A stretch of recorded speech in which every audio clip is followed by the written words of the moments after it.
আল্লাহু আকবার। মুসলিম পরিবারে সর্বনিম্ন কতজন সন্তান নাবালক অবস্থায় মৃত্যুবরণ করলে আল্লাহ তাআলা তাদেরকে এর বিনিময়ে নিজ অনুগ্রহে জান্নাতে প্রবেশ করাবেন?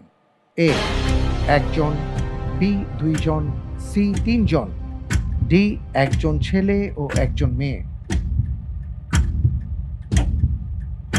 আলহামদুলিল্লাহ, আমি অপশন হিসেবে বেছে নিচ্ছি সি। সি। জি। ফ্রিজ করা হোক অপশন সি, তিনজন।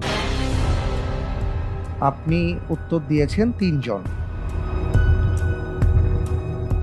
আপনি কি হাদিস সম্পর্কে অবহিত?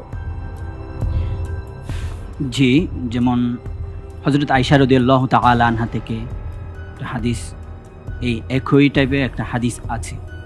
এখানে রাসূল সাল্লাল্লাহু আলাইহি ওয়াসাল্লাম একজন মারা গেলে কেমন হবে, দুজন মারা গেলে কেমন হবে, তিনজন মারা গেলে কেমন হবে, এই জিনিসটা বলছিল। তখন হযরত আয়েশা রাদিয়াল্লাহু তাআলা আনহা বলছে যে কি, আমার তো কেউ নেই এবং আমি কি করব? তো রাসূল সাল্লাল্লাহু আলাইহি ওয়াসাল্লাম, আমার যতটুকু মনে আছে, আমি তোমার জন্যই যথেষ্ট।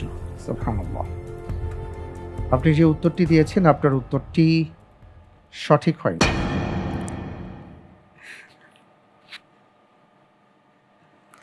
সঠিক উত্তর হচ্ছে একজন, অপশন এ।